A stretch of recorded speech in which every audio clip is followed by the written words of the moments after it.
Topa-topa yığılan zibil tayaları, üfunət, insan orqanizminə ziyanlı qara tüstü.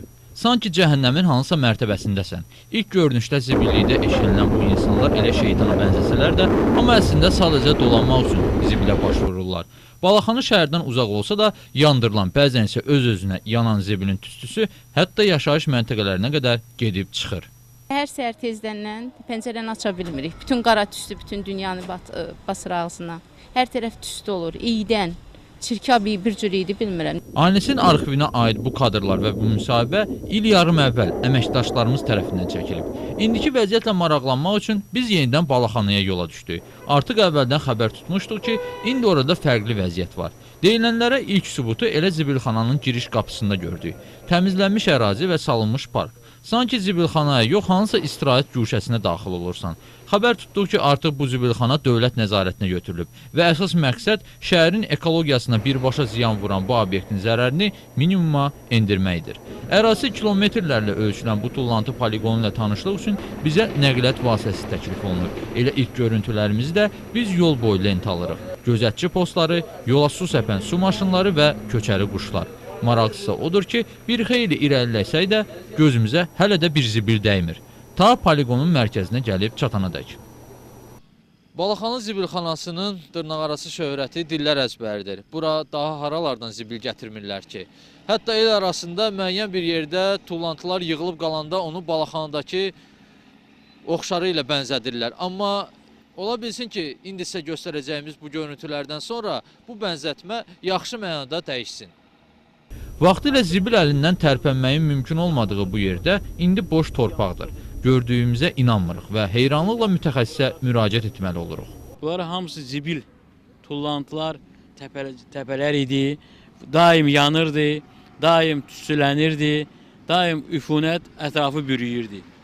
Və bu tullantının tüstüsü, iyi, ətraf mühitə olan mənfi təsirlər nəinki Balaxanı və Binəqədi sakinlərini, hətta gölün o tərəfində mikrorayonlar, onlar daim bu tüstünün üfunətini hiss edirdilər. Həmsöhbətim Rauf müəllim deyir ki, hələ bu harasıdır? Şəhərin ağciyərindəki bu qara ləkənin bir dəfəlik yox edilməsinə az qalır. Ümumiyyətlə, gələcəkdə bütün bu gördüyünüz Balaxanı zibilxanası üstü örtüləcək, yaşıl məkana çevriləcək. Və gələcəkdə aşağı hissədə biz ən müasir üsulda müvəqqəti də olsa poligon tikiləcək. Yəni orada xəndəklər qazılacaq. O xəndəklərin dibində xüsusi qoruyucu qat olacaq.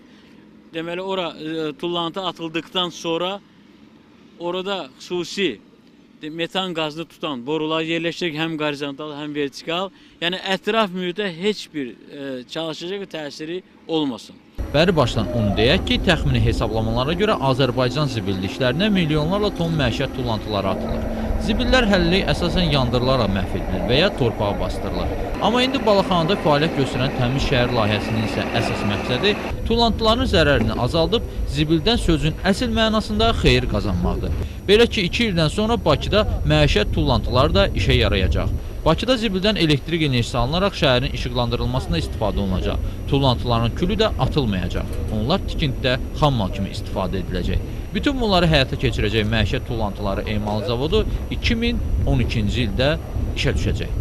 Gələcəkdə bir çox planlarımız da var. Misal üçün, Balaxanı qəsəbəsindən uzaqda yerləşən Bakının rayonları var. Deyək, Qaradağ və Xəzər rayonları. Bu rayonlara tullantıları Balaxanaya gətirmək biraz çətindir. Onun üçün bizim planımızda var ki, gələcəkdə həmin rayonda yükleme boşaltma məntəqələri tikilsin. Tullantıların yandırılması haqqında danışarkən, tullantılar necə gəldi göndərilməyəcək zavoda yandırılmaq üçün. Yəni bunlar ilk çeşidlənəcək və yandırılması qadağan olunan tullantılar o kütlədən ayıracaq. İl ərzində paytaxtın zibil qəbul məntəqələrinə boşaldılan tullantıların yalnız 15%-i təkrar xammal kimi istifadə olunmaq üçün yığılır. Bu tulkalar, rezin və kauçuk tullantılar, əlvan metallar, çörək qırıqları və s. Dırnaqarası zibilxana sanitarları üçün əsl qazanc mənbəyidir. Bu prosesin körtəbliyi və heç bir sanitar qaydalara riayət olunmadan aparılması isə vəziyyəti daha da acınacaqlı edirdi. İndi isə proses nəzarətə götürülür. Keçmişdə Balaxanı qəsəbəsində həmin orada məskunlaşan adamlar hansı ki yandırırdılar orada, yəni hansısa qeyri-qanuni fəaliyyətlə məşğul idi. Biz yəni tam nəzarətimizin altında gördüyünüz kimi təhlükəsiz əşyaları, yəni maskalardır, əlcəklərdir və s. verilmək şərti ilə onları bizim ətraf mühitin və əməyin təhlükəsizliyi əməkdaşların nəzarəti altında onlar çeşidləmə işini aparırlar. Onların sayı 150-dən çoxdur bugün və onlar öz əməyinə görə yəni məvacib alırlar. Amma ən maraqlısı odur ki, Azərbaycana öz zibilini emal etdiyinə görə də pul verəcəklər. İş ondadır ki, emal zavodu istifadəyə veriləndən sonra zibil poligonlarından havaya buraxılan zərərli karbon qazının həcmi qat-qat azalacaq. Beynəlxalq Kyoto protokoluna görə havanı az zibilləyən ölkəyə qrant verilir. Bax belə. Görünür, yaxın illərdə Azərbaycanda neft və tikinti bumundan sonra yeni zibil bumunu da görmək bizə nəsib olacaq. Ayaz Nizamoğlu, Vüsal Cəfərov, Aynes.